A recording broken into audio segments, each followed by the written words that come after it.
দেখ পিকলু, তুই আমার ছোট ভাই। আমার কিছু কিছু স্বভাব তোর মধ্যে আছে যেগুলো হয়তো তুই বিশ্বাসও করতে পারবি না আর কি। এমন সব মিল আছে আমাদের, সময় এলে হয়তো। যাই হোক, শিরিন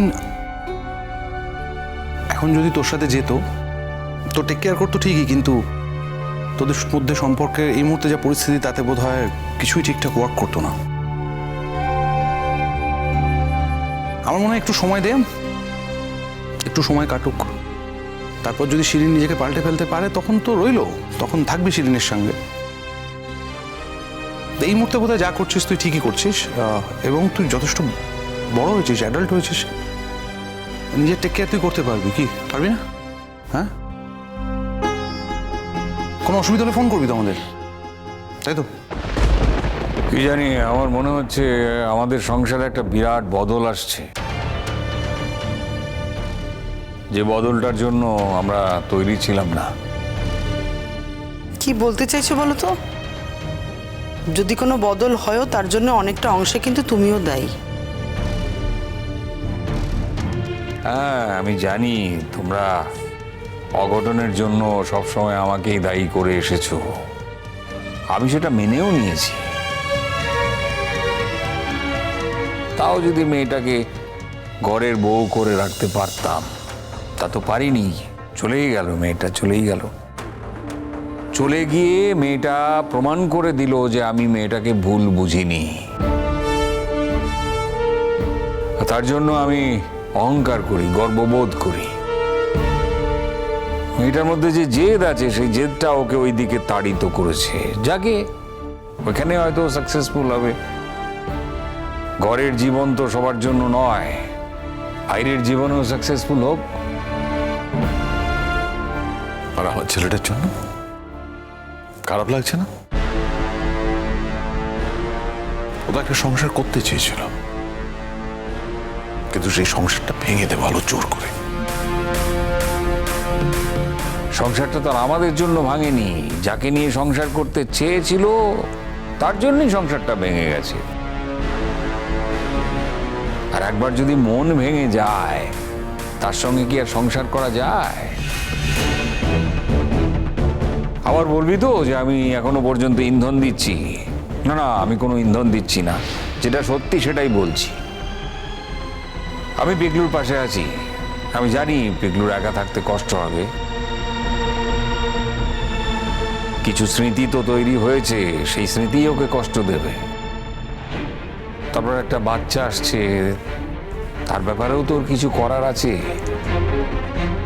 কিন্তু সবকিছু নিয়েও একটু ফাটা আপ আছে। জীবনে তো বাস্তবটাকে মেনে নিতেই হবে। দেখো জেঠুমনি, অনেস্টলি স্পিকিং আমি কোনোভাবে পার্ট অ্যাপার্ট হইনি। হ্যাঁ, তোমরা বলতে পারো যে আমি জীবনে অনেক বড় বড় কাজ করেছি, এগুলো আমার কর্মক্ষেত্রে যা প্রয়োজনীয়তা এসছে আমি সেই অনুযায়ী কাজ করেছি, তার থেকে বড় কিছু নয়। হ্যাঁ, আমি নিজে স্বীকার করছি, কিন্তু কিছু জায়গায় আমার ফোকাস নড়ে গেছে, আমি কনসেন্ট্রেট করতে পারিনি। এটা খুবই অন্যায় করেছি আমি। আমার প্রফেশনের কাছে তো অবশ্যই আমি অন্যায় করেছি, কিন্তু এবার থেকে এরকম কিছু হবে না। আমি যেরকমভাবে আগেও কাজ করতাম, আমি এখন থেকে আমার সমস্ত ফোকাস শুধুমাত্র আমার কাজে রাখবো। তুমি দেখে নিও, আমি আমি আমি ভালো থাকবো, আমি একদম ঠিকঠাক থাকবো, আমি আমার কাজ নিয়ে থাকবো, অনেক বেটার কাজ করবো। অনুজ, তুমি চলে যাচ্ছ?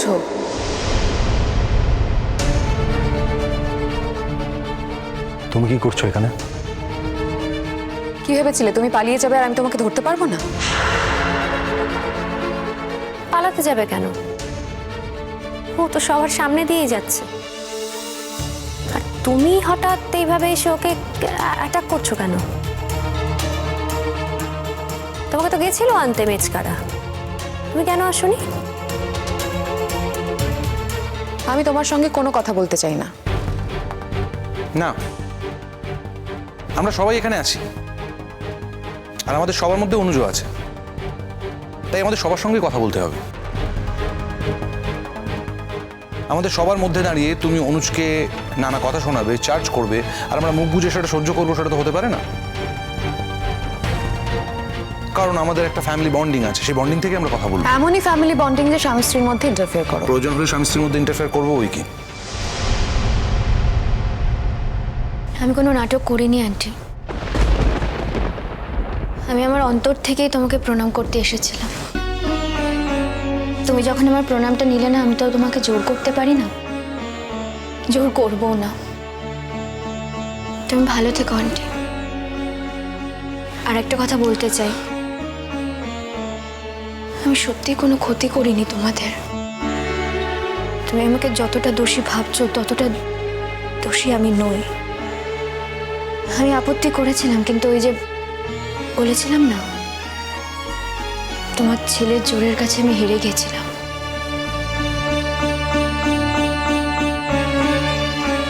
ও আমার থেকে এটুকুই চেয়েছিল, আমি আর কিছুই দিতে পারিনি, শুধু এই প্রস্তাবে রাজি হয়েছিল।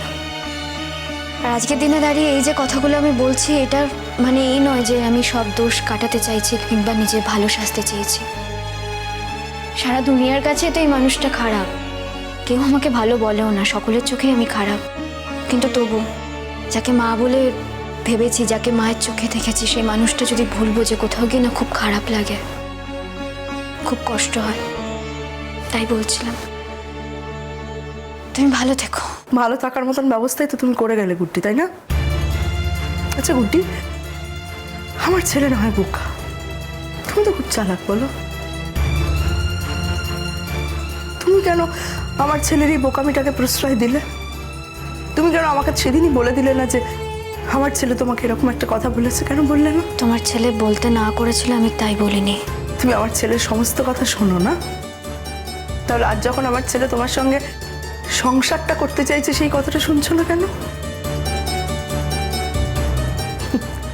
আজ যখন আমার ছেলের কথা তুমি শুনছো না, তাহলে সেদিন কেন শুনেছিলে আমার ছেলের কথা? থাক কুটি, আর কথা বাড়িও না, আমার সামনে সাধু সেজো না। আমি আর এগুলো শুনতে চাইছি না। সেজো না সাধু, ভালো মানুষ করো না। আমি সাধু নই আন্টি, আমার দোষ আছে তো। আমার জন্মটাই সব থেকে বড় দোষের। আমি না জন্মালে তো এসব কিছুই হতো না। গুড্ডি, হ্যাঁ, আমি ঠিকই বলছি। এক এক সময় আমার এই আক্ষেপটাই হয়। গুড্ডি, তুমি এখন একটা অনেক বড় আলোর মধ্যে যাচ্ছ। এসব আর ভেবো না। এই ছোট সংসারে ছোট কথা দেখবে তোমাকে আর ছোবে না। আমি জানি তুমি ভালো থাকবে, আমি জানি তোমার জীবন দিয়ে তুমি অনেক মানুষের পাশে দাঁড়াবে। তোমার জীবনটা একটা কোথাও গিয়ে পৌঁছবে গুড্ডি, মিনিংফুল হবে লাইফটা। তখন দেখবে এই কথাগুলো আর মনে পড়ছে না তোমার। ওকে? কি জানো তো, এই কথাগুলো এমনই কথা যেটা মনে না পড়ে পারে না, মনে পড়ে। আমি তো এই সব কিছুর ঊর্ধ্বে নই। তবে সারা জীবন আমার এই আক্ষেপটা থেকে যাবে, জানো তো আন্টি। যে কাজটা আমি করিনি তাই দায় আমার হলো। তুমি হয়তো এক্ষুনি বলবে আমি নিজে সাধু সাজার জন্য, নিজেকে ঠিক প্রমাণ করার জন্য এই কথাগুলো বলছি। আমি বলছি না আন্টি। অবশ্যই এরকম অনেক ক্ষেত্রেই হয়েছে যেখানে আমার কোনো দোষই নেই, অথচ আমাকে দোষী সাব্যস্ত করা হয়েছে।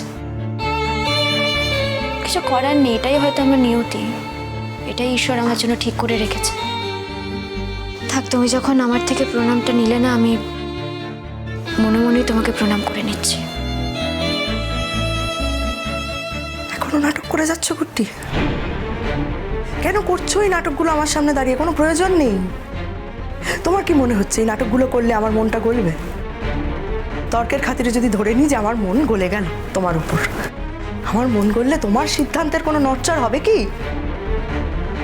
তুমি কি আমার ছেলের সঙ্গেই তোমাদের এই বিয়েটাকে স্বীকার করবে, নাকি ভবিষ্যতে আমার মন গললে ভবিষ্যতে তুমি এই বিয়েটা নিয়ে চিন্তা ভাবনা করবে, সম্পর্কটাকে স্বীকৃতি দেবে? বলো কোনটা?